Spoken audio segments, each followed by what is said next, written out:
Alors bonjour à toutes et à tous, c'est un Soyez plaisir pas trop court d'être non plus, hein, parce qu'il faut tenir jusqu'à 17h30. c'est un plaisir d'être parmi vous aujourd'hui dans le cadre de ce colloque et au cœur de ces échanges enrichissants autour d'un sujet complexe, source de vie mais également de crainte, l'eau. 20 ans après les inondations qui ont frappé la Somme, je sais encore vif le souvenir de ces intempéries et je vous sais collectivement attachés à transmettre la mémoire de ces événements. La mémoire du risque, comme on peut le qualifier, est une nécessité, d'autant plus dans un contexte de changement climatique. Mieux que quiconque, vous le savez, le risque zéro n'existe pas. Nous devons d'être attentifs, informés, raisonnables et résilients. En région, nous attachons une importance particulière à la sensibilisation. Je vous l'ai dit tout à l'heure, sensibiliser, c'est déjà anticiper le risque et les dangers. Sensibiliser, c'est aussi être aux côtés des acteurs des territoires, des collectivités, notamment afin de les accompagner dans la gestion de l'urgence et des situations de crise avec un mot d'ordre: mieux anticiper, alerter, évacuer et protéger. La gestion de l'eau est un défi, tant pour la sécurité, le sauvegarde des milieux associés que pour la qualité et la quantité de la ressource.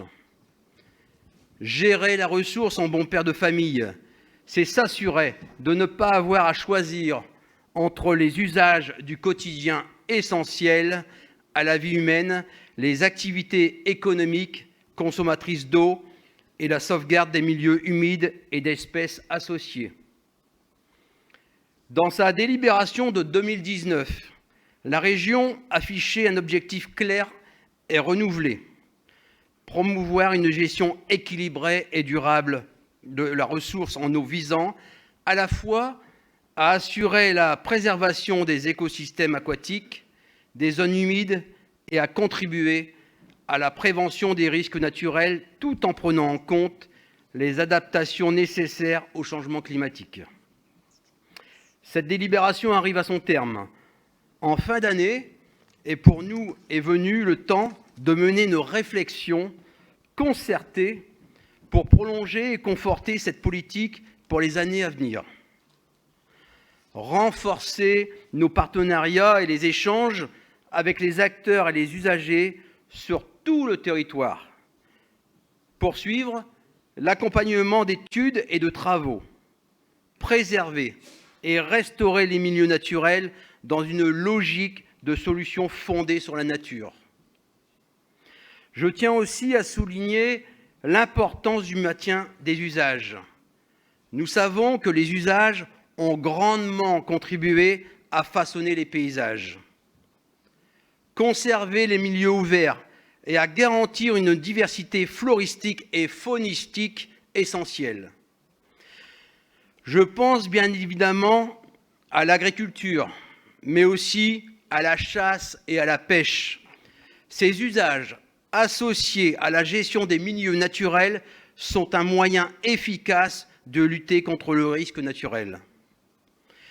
Depuis 2017, la délibération cadre le pacte Homme-Nature. Nous avons à cœur de valoriser le rôle de l'homme dans la gestion des espaces naturels et donc dans la prévention par la somme de toutes ces actions aux risques naturels. À la région, nous sommes convaincus que la lutte contre les inondations passera par une réelle reconquête de la biodiversité et une prise de conscience globale. Chaque geste compte et nous pouvons tous être acteurs du changement. Je vous remercie de votre attention. Merci Jean-Michel Takoun. Et donc Alain Geste, président d'Amiens Métropole, le temps qu'il sorte ses papiers. Voilà.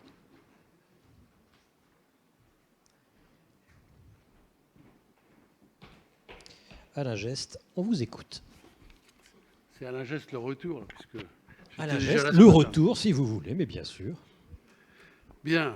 Monsieur le Président du Conseil départemental, Monsieur le Président de la MEVA, chers collègues de la région, je salue tous les élus, mon ami André Flageolet par exemple, et vous toutes ici réunis.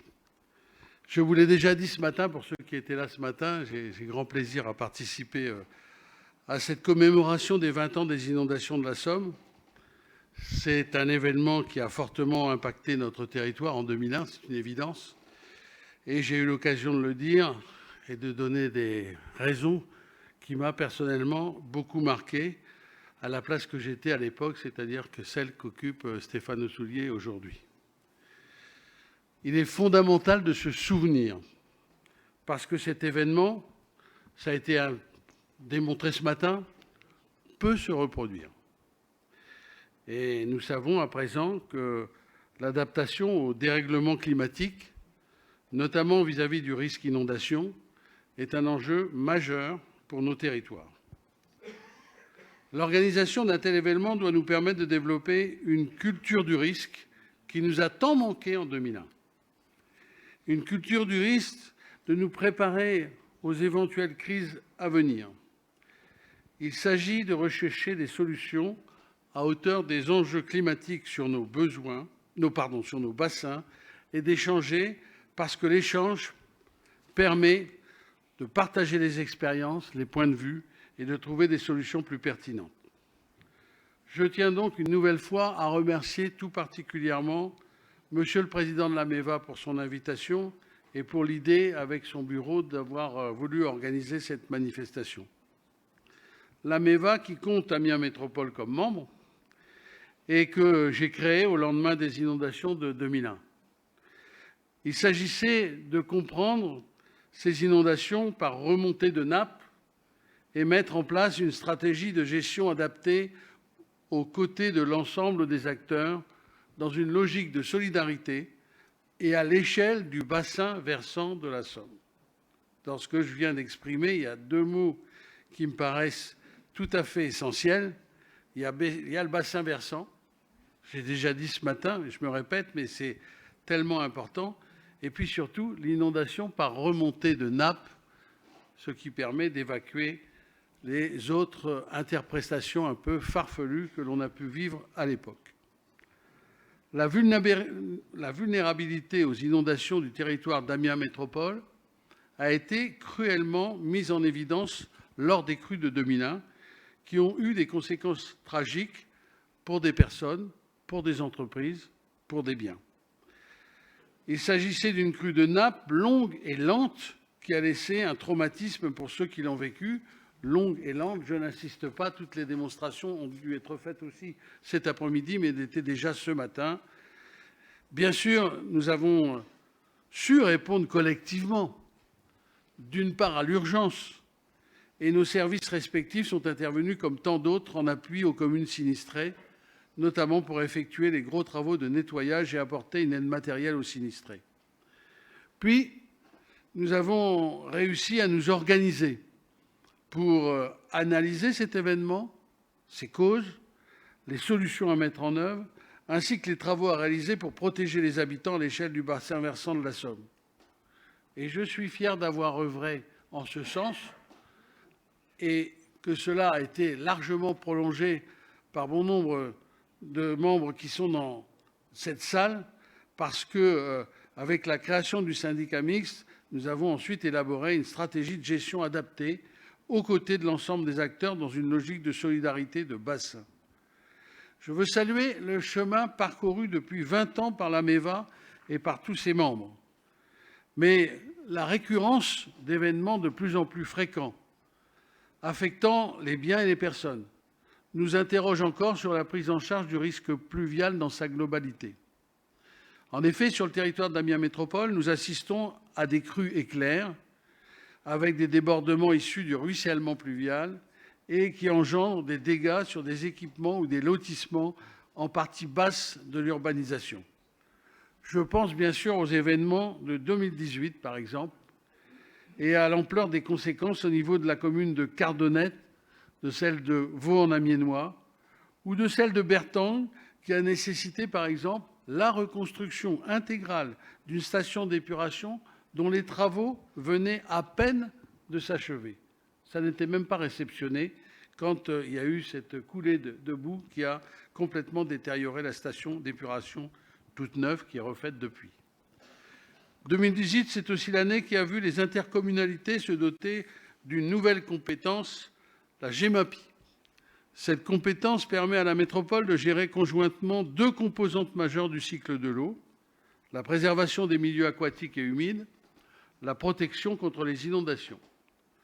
En effet, en améliorant le fonctionnement de nos milieux, les arbres au bord des cours d'eau, les zones humides connectées à la rivière, etc., nous permettons de ralentir les eaux en cas de crue et limitons les inondations en aval.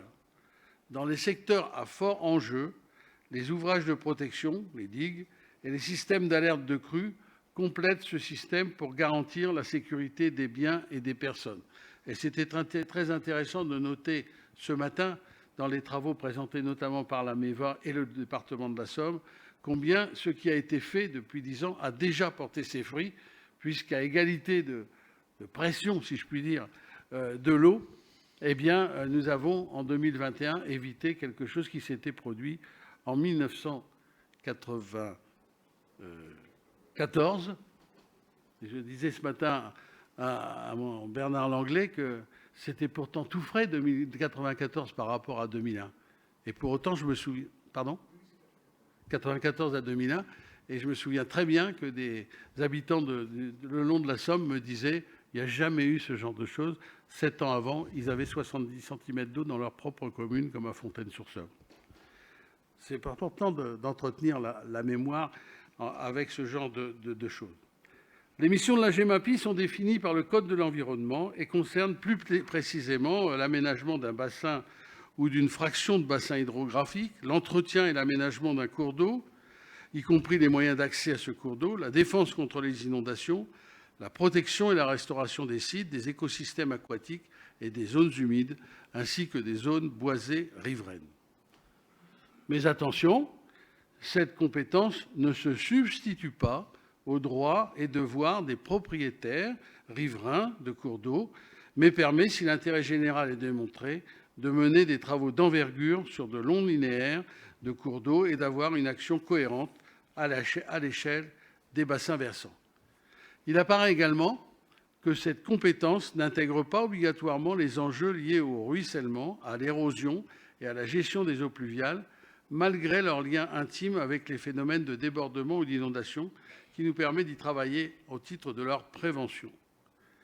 Pour notre territoire, Amiens Métropole, il apparaît que de nombreux acteurs sont partie prenante dans la mise en œuvre de ces compétences, la MEVA bien sûr, nous-mêmes, Amiens Métropole, au niveau des eaux pluviales urbaines, les communes propriétaires de plans d'eau ou de zones humides, 400 hectares sont concernés, 5 associations syndicales gèrent plus de 45 km de cours d'eau, l'État, le conseil départemental, un ensemble de nombreux propriétaires privés. Sur les ortillonnages, ils sont 1300.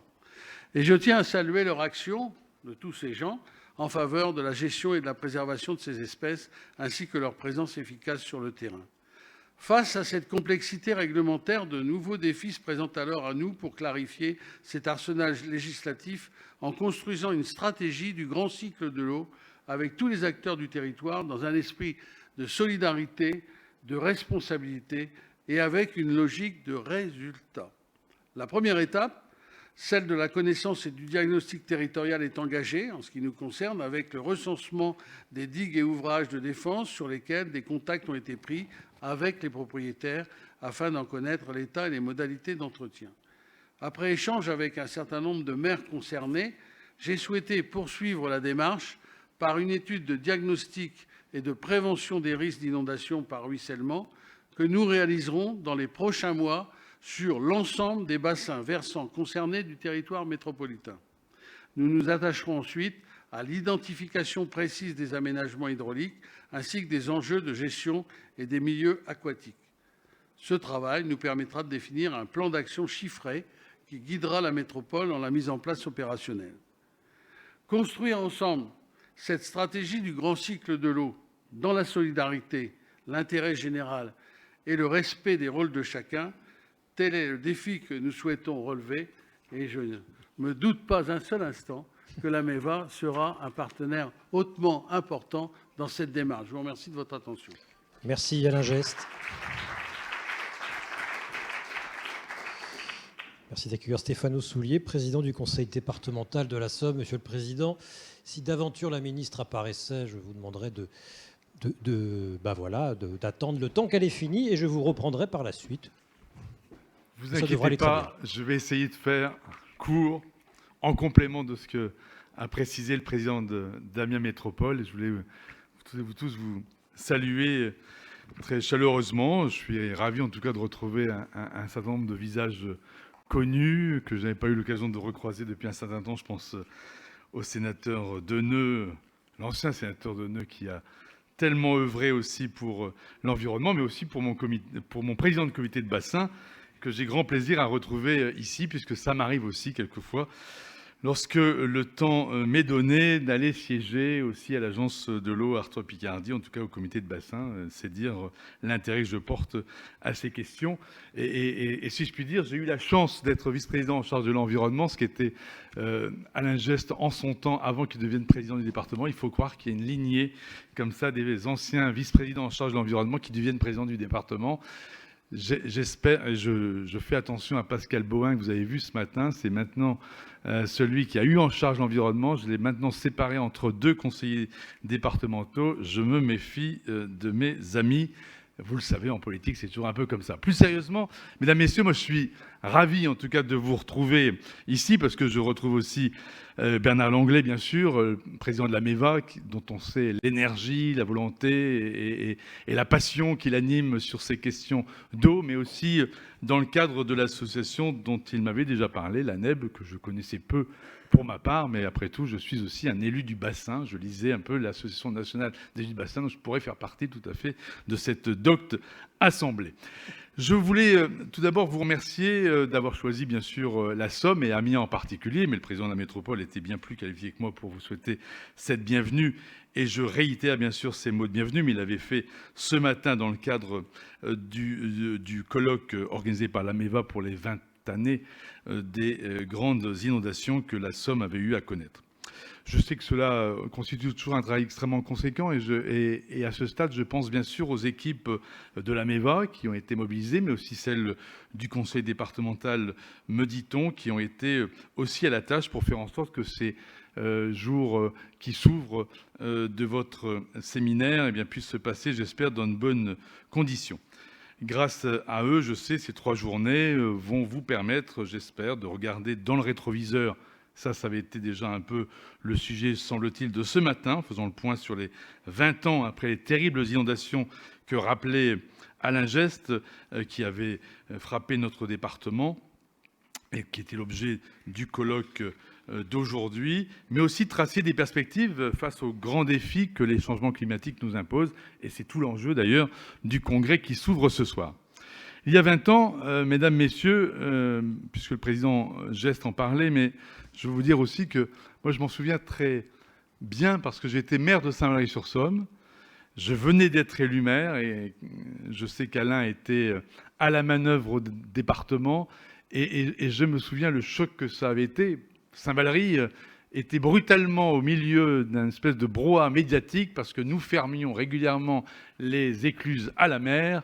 Et donc, nous, à chaque fois qu'on fermait ces écluses, on provoquait des inondations encore plus importantes à Ville, parce qu'il se trouve que la Somme, qui est un fleuve en régional extrêmement calme, a cette capacité d'être fermée, parce que quand on ne ferme pas, les Allemands l'avaient tenté en 1944, et ils avaient essayé en tout cas d'inonder Abbeville en ouvrant les écluses à la mer. Il se trouve que la mer remonte bien sûr dans le canal maritime. Et je me souviens de tout ce brouhaha médiatique qui avait effectivement déferlé sur Saint-Valery-sur-Somme et sur son modeste maire qui venait d'être élu et qui se disait, mon Dieu, tous ces médias présents, je me disais, j'ai une carrière qui s'ouvre. Je ne savais pas que cette carrière allait au moins m'amener jusqu'à vous aujourd'hui. Nous avons pu ressentir, en tout cas à cette période, l'immensité de la force que la nature peut déployer et notre impuissance à faire face à sa colère.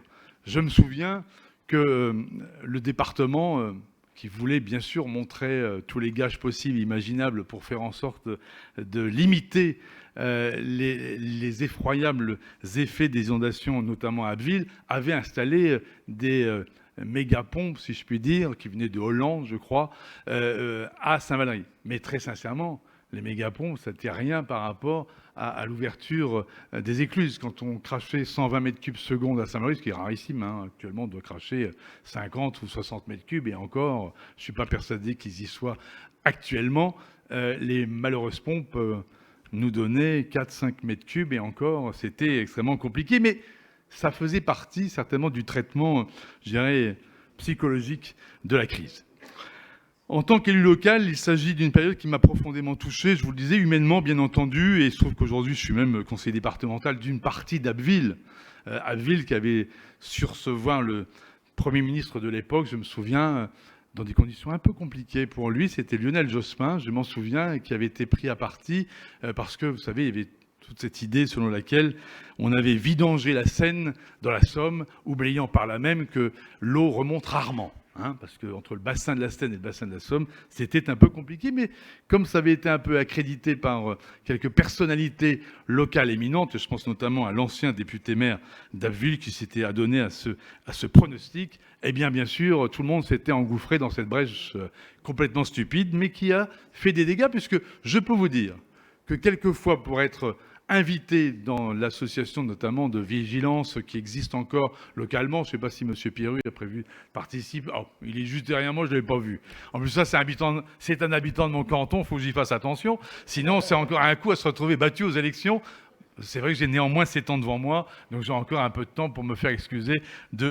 Mais je me souviens que cette idée qu'Abbeville avait été victime collatérale de la venue du CIO de l'époque à Paris reste encore extrêmement présente chez certains. Les plus anciens se disent, bah oui, mais l'Abillois et l'Amiénois, parce qu'Amiens avait eu aussi à subir de grandes difficultés, c'était 3500 habitations inondées, 1600 personnes relogées, 700 maisons évacuées, 167 familles relogées dans des mobil-homes, je m'en souviens, je sais même où ils étaient, notamment dans la partie de la vallée un peu au-delà de la vallée de la Somme, dans la Billois, 200 entreprises, 450 exploitations agricoles touchées, 160 communes reconnues au titre de l'état de catastrophe naturelle. C'est dire le traumatisme que cette crue de 2001 avait marqué, en tout cas nos esprits et les habitants de nos territoires. D'octobre 2000 à avril 2001, en fait, il s'était passé un phénomène assez habituel, vous me direz ici, en Picardie. C'était qu'on avait eu un cumul de pluie inégalé depuis plus d'un siècle, avec une quantité d'eau retenue en surface évaluée alors à environ 90 millions de mètres cubes. Après avoir mobilisé des moyens importants pour aider les sinistrés, le Conseil général de l'époque, et je salue le volontarisme d'Alain Geste et de la majorité de l'époque pour faire en sorte de répondre au mieux aux difficultés du moment, parce que la création du syndicat mixte AMEVA nous avait permis, en tout cas, de faire en sorte de répondre aux grands enjeux de concertation avec les communes, les groupements de communes aujourd'hui et le conseil départemental. L'objectif de l'époque était clair, mettre en œuvre de grands programmes d'investissement et coordonner une stratégie ambitieuse en partenariat avec tous les acteurs concernés. Je ne reviendrai pas sur toutes les présentations détaillées qui ont déjà eu lieu, et sur les travaux qui ont été engagés, puisque je crois que mon vice-président Pascal Bohin a dû l'évoquer ce matin, ou François Bury, qui est le directeur du fleuve et des ports départementaux. Mais je rappellerai simplement tout de même que cette démarche a démontré son efficacité. On l'a vu encore dernièrement, mais l'efficacité, elle a un coût en l'espèce. C'est près de 100 millions d'euros qui ont été mobilisés sur les 20 dernières années pour moderniser et valoriser la vallée de la Somme. Et j'allais dire, on a su cumuler deux effets, non seulement améliorer nos ouvrages, mais surtout restaurer la continuité écologique. Aujourd'hui, ça paraît complètement naturel de créer des passages à poissons, etc. À l'époque, c'était prévu effectivement dans nos investissements. Ça a permis de reconstruire 4 ponts routiers, une station de pompage à Abbeville, renforcer des berges, des travaux de rétablissement du libre écoulement, notamment la réhabilitation du barrage de la Motte-Brebière, la reconstruction du barrage de Pont-Rémy, la remise en état de 11 écluses, la réhabilitation de 4 barrages, mais aussi l'augmentation de la capacité hydraulique des barrages de Saint-Valery, que je connaissais un peu, puisqu'on a créé une capacité de vidange supplémentaire. Si la ministre arrive, hein, vous me coupez, il n'y a pas de problème. Non, elle est retenue par le Premier ministre, c'est ça. Bon, on a encore un peu de temps, bon, ça va. Cet engagement du conseil départemental, il s'inscrit dans la durée. Parce que c'est vrai que ça a été commencé en 2001. Je peux vous dire que dernièrement, je votais le budget supplémentaire de la collectivité hier.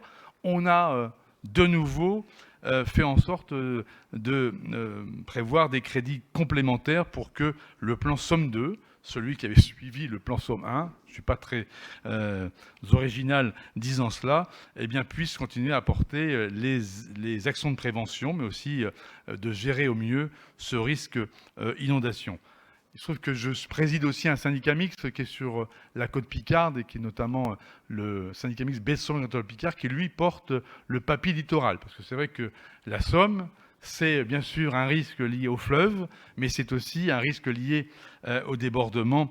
Et je regrette que la ministre ne soit pas présente parce que je vais reparler un instant des risques que nous avons, notamment sur le littoral pour le week-end ou bien pour cette nuit, parce qu'il y a une route qui risque peut-être de disparaître à la faveur de la difficulté aujourd'hui d'agir. Agir aujourd'hui, même dans l'urgence, ça devient d'une complexité sans nom. Je dis même à l'adresse des fonctionnaires qui sont ici, dont je connais la qualité du travail. Mais quelquefois, quand il y a urgence à agir, il faut être en capacité tout de même d'agir. Hein. Moi, ce que je sais, c'est que demain, je serai peut-être comptable d'une situation où, entre Le Hourdel et Cayeux-sur-Mer, il n'y aura plus de route. Ce qui trouve que la route blanche aura disparu. Nous voulons expérimenter l'installation, par exemple, et j'en ai parlé à la ministre il y a quelques jours, encore des pieux bois pour faire en sorte, perpendiculairement à la route, pour freiner le transit des galets. Il se trouve que là-bas, notre système de protection est à base de galets, que les galets, par définition, ça roule, ça bouge. Eh bien, essayer, pour la première fois dans ce pays, de mettre des pieux en bois, eh bien ça relève d'une complexité sans nom. J'espère, pour ma part, que le coup de vent de cette nuit et la sagesse du CGEDD qui a été saisi sur cette question nous permettra néanmoins d'agir dans un délai qui sera restreint. Si la ministre veut parler, elle est la bienvenue, mais elle peut même m'entendre si elle veut, parce que je suis prêt à lui. Elle est dans le train. Ah, dans 30 secondes. Bah, écoutez, dans 30 secondes, je vais vous laisser la ministre finir. Non, mais moi, je voulais vous dire en tout cas, le plaisir. On est aujourd'hui, je voulais finir tout de même à quelques jours du lancement de la conférence des Nations Unies, notamment sur les changements climatiques, la COP26. Notre congrès prend une résonance toute particulière. J'ai ainsi tenu, je dois vous le dire, à réagir cet été dès la publication des nouvelles conclusions alarmantes du groupe d'experts intergouvernemental sur l'évolution du climat.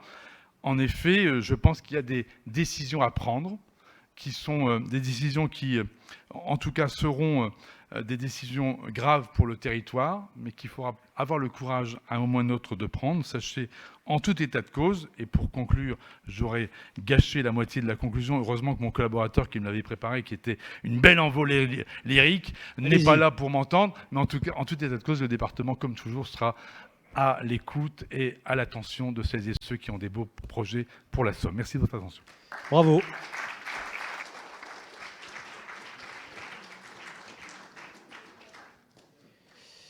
Merci, Monsieur le Président. Du coup, il y a un blanc à meubler ou pas.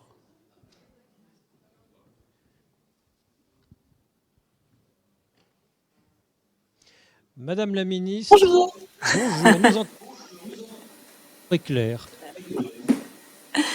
Bonjour, je suis très très heureuse d'être avec vous aujourd'hui et je suis très heureuse d'avoir entendu Stéphane Soulier parler de la COP26 parce qu'il a raison, on est sur des enjeux énormes qui vont avoir des conséquences sur tous les territoires, que ce soit en France et à l'international. J'aurai peut-être l'occasion de vous en parler à un autre moment, mais on est dans des moments assez cruciaux et il a raison. Je suis heureuse d'être avec vous pour l'ouverture de ce congrès de l'Agence nationale des élus de bassin. Parce qu'aujourd'hui, vous allez parler d'un sujet absolument essentiel qui est en lien justement avec la COP26, mais aussi avec la COP15 sur la biodiversité. Vous allez parler d'une ressource, vous allez parler d'un milieu, d'une richesse toute particulière que vous connaissez bien, qui est l'eau. L'eau, c'est ce support de toute vie que le philosophe Gaston Bachelard désignait comme l'organe du monde.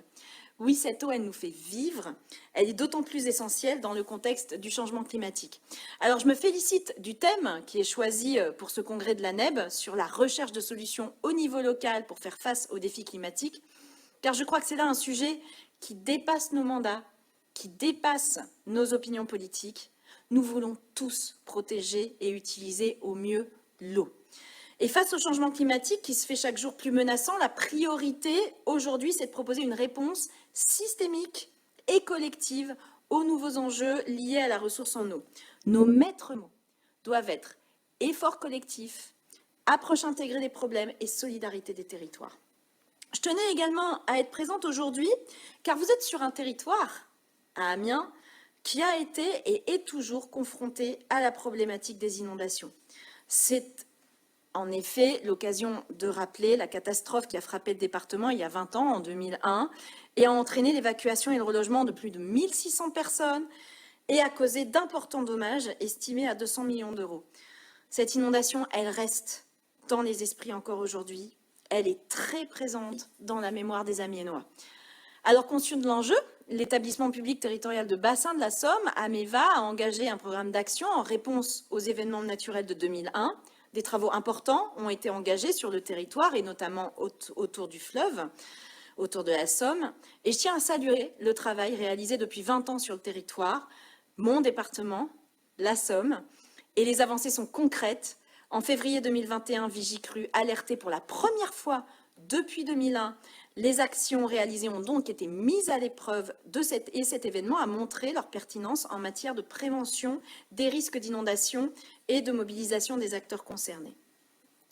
Oui, la gestion de l'eau, ce bien commun, c'est une priorité qui irrigue de nombreux pans de notre action.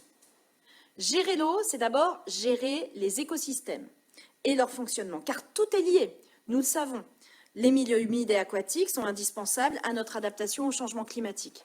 Ce sont des leviers pour mettre en œuvre les solutions fondées sur la nature qui doivent être au cœur de l'aménagement de nos territoires.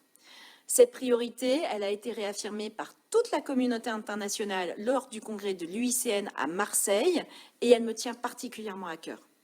C'est pourquoi nous avons lancé, avec Bérangère Abba, la préparation d'un 4e plan national milieu humide pour février 2022. Préserver la ressource en eau, c'est aussi la lutte contre l'imperméabilisation des sols, que nous avons résolument engagée.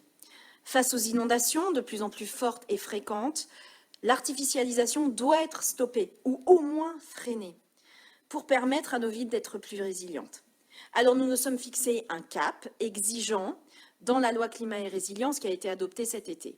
D'ici 2030, nous allons diviser par 2 le rythme de l'artificialisation des sols pour atteindre un objectif de zéro artificialisation nette d'ici 2050. Alors, il faut être bien clair sur cet objectif parce que j'entends beaucoup d'inquiétudes, y compris au niveau des élus. Donc, je tiens à vous le répéter. Là, on n'a pas décidé d'arrêter d'un seul coup toute artificialisation. Ce serait évidemment impossible, irresponsable. L'idée, là, c'est de diminuer par 2 le rythme. Donc, de faire attention à chaque fois qu'on a des projets d'urbanisme, de toujours avoir cette réflexion, est-ce que je peux éviter d'artificialiser? Est-ce que je peux réfléchir autrement mon projet pour qu'il n'artificialise pas? Le but, c'est vraiment de réduire le rythme pour qu'en 2050, on arrive à ce zéro artificialisation nette. C'est important d'avoir en tête cet objectif et d'avoir bien en tête qu'on n'est pas là pour arrêter toute artificialisation. Ce serait théoriquement intéressant, mais c'est juste infaisable maintenant. Donc rassurons-nous et essayons de travailler sur ces bases et ne pas fantasmer sur des mesures qui n'existent pas dans la loi. Alors bien sûr, la ville n'est pas la seule à devoir s'adapter au changement climatique. Je pense bien sûr à nos espaces agricoles. Et c'est pourquoi nous avons engagé avec le ministre de l'Agriculture, Julien Denormandie, un travail d'adaptation de notre agriculture au changement climatique. L'objectif sera de définir les besoins à venir, encourager à faire évoluer les pratiques et mettre en place des règles de partage claires et équitables. En bref, ce qu'on veut, c'est anticiper. Dès aujourd'hui, les défis que les agriculteurs vont rencontrer, et rencontrent déjà d'ailleurs, qu'il s'agisse de la dégradation de la qualité de l'eau ou de sa raréfaction à prévoir. Mesdames et messieurs, aujourd'hui, le diagnostic est sans appel. Pour contrer le mieux possible les effets du changement climatique, il faut encore et toujours coordonner nos efforts, avoir une vision collective et mettre en cohérence nos politiques publiques. Pour accélérer nos efforts, cette coordination, elle doit passer du stratégique à l'opérationnel. Bref, nous devons nous mettre au diapason pour être certains que nous avançons ensemble dans la même direction et de manière solidaire. Car vous le savez comme moi, seul, on va plus vite, mais à plusieurs, on va plus loin. Et face au changement climatique qui nous menace, la solidarité entre les territoires, ce n'est plus une option. C'est une nécessité vitale. Cet effort collectif, c'est celui que vous faites, vous, élus de bassin, jour après jour. Car c'est une réalité en France. Le bassin versant constitue la meilleure échelle pour gérer de manière intégrée les milieux aquatiques en anticipant les défis à venir. Je pense notamment au travail de révision des SDAGE qui a été engagé cette année pour les documents qui s'appliqueront pendant la période 2022-2027. Ces feuilles de route communes, ce sont des outils essentiels pour préparer l'avenir, intégrer les enjeux de la directive cadre sur l'eau à une échelle locale. C'est une fierté et un modèle à l'international. Ce travail, c'est aussi un immense effort de concertation et de consultation entre les acteurs de l'eau et les usagers du territoire, mais également la consultation du public. Je tiens à vous féliciter pour avoir mené avec efficacité et ambition ces concertations qui sont essentielles et je suis certaine que vous mènerez encore les prochaines étapes de la même manière. Pour l'écologiste que je suis, ce travail, c'est l'incarnation par excellence de l'écologie que je porte depuis 20 ans. Une écologie qui associe au lieu d'imposer, qui consulte avant de décider, qui avance avec les populations et les acteurs et pas sans eux. Et c'est toute la richesse de votre travail. Oui, à mon sens, le comité de bassin, c'est ce parlement de l'eau, cette instance fondamentale pour dialoguer, pour se concerter et décider les grandes orientations. En bref, c'est un cadre essentiel pour faire vivre une véritable démocratie verte. Enfin, soyez sûrs que je suis attentive aux enjeux de financement de l'ensemble des chantiers qui nous attendent. Je sais que la révision des 11e programmes d'intervention des agences de l'eau sera finalisée dans les prochaines semaines grâce au travail des conseils d'administration. Mais nous devons regarder encore plus loin et avoir dès maintenant l'élaboration des 12e programmes en ligne de mire. Je ne doute pas que vous serez au rendez-vous pour formuler des propositions, tant sur la gouvernance que sur le financement des actions au plus proche des territoires. Ces réflexions sont essentielles pour demain et je vous en suis vraiment reconnaissante. Je voudrais terminer par quelques mots sur un sujet qui me tient à cœur. Vous le savez, nos collectivités locales disposent d'importantes compétences en matière de gestion de l'eau. Qu'il s'agisse de la production et de la distribution d'eau potable, de l'assainissement, ou encore de la gestion des milieux aquatiques ou de la prévention des inondations. Suite à la loi MAPTAM de 2014 et à la loi NOTRe de 2015, les compétences en matière d'eau ont été confiées aux communautés d'agglomération depuis le 1er janvier 2020 et aux communautés de communes au plus tard pour le 1er janvier 2026. Pourquoi ? Pour une raison simple, le législateur a fait le choix de favoriser la solidarité territoriale. C'est la clé d'une meilleure gestion de nos ressources, d'un service optimal pour l'usager, grâce à une approche intégrée sur l'ensemble du territoire concerné. Alors, je m'inquiète de la teneur des débats qui ont lieu à l'occasion de l'examen au Sénat du projet de loi relatif à la différenciation, la décentralisation, la déconcentration et portant diverses mesures de simplification de l'action publique locale, dit le fameux projet de loi 3DS. Le Sénat a ajouté une proposition d'article qui cherche à revenir sur ce transfert de compétences en permettant à des communes qui ont déjà délibéré en faveur de ce transfert de revenir en arrière. Sur le fond, ce retour en arrière ne semble pas souhaitable. J'en suis mais convaincue.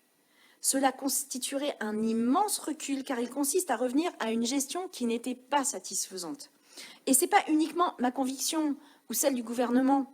La Cour des comptes avait en effet pointé dans son rapport public de 2015 les effets néfastes de l'émiettement de la gestion de l'eau. Et ce, tant pour le contrôle des risques sanitaires que pour les capacités d'investissement des autorités gestionnaires. Et c'est pourquoi l'échelon intercommunal a été promu dans les lois précédentes. C'est un immense pas en avant. qui a permis de mutualiser des moyens techniques et financiers et d'avoir une vision globale de notre gestion de l'eau. Alors, bien sûr, je suis consciente que cette évolution ait pu faire l'objet de questionnements, de débats, et c'est tout à fait normal. Et ce sujet a été abordé lors du dernier Comité national de l'eau le 8 octobre dernier. Nous allons continuer à vous accompagner dans la structuration de ces compétences. Nous serons à vos côtés à chaque étape de cette évolution qui est essentielle pour notre eau, notre environnement et nos concitoyens. Je sais pouvoir compter sur vous en la matière et vous savez pouvoir compter sur moi. Mesdames et messieurs, je voudrais conclure en disant ceci. D'abord, merci. Merci car votre engagement à tous sur le terrain pour porter les enjeux liés à l'eau est absolument essentiel. Je pense bien sûr aux élus de bassin, aux porteurs de schémas de gestion et d'aménagement des eaux, aux animateurs d'établissements publics territoriaux de bassin ou d'aménagement et de gestion de l'eau, aux porteurs de projets sur le terrain et à tous les autres. Je voulais vous dire que nous avons vraiment besoin de vous pour gérer ce bien commun qu'est l'eau avec le soin et l'engagement nécessaires, pour accélérer l'adaptation face au changement climatique et la protection de la biodiversité partout sur notre territoire. En bref, nous avons besoin de vous avec nous pour garantir demain de pouvoir assurer à toutes les Françaises et à tous les Français un accès à cette richesse inestimable qu'est l'eau. Alors je vous remercie et je vous souhaite de très belles discussions. À bientôt. Ministre.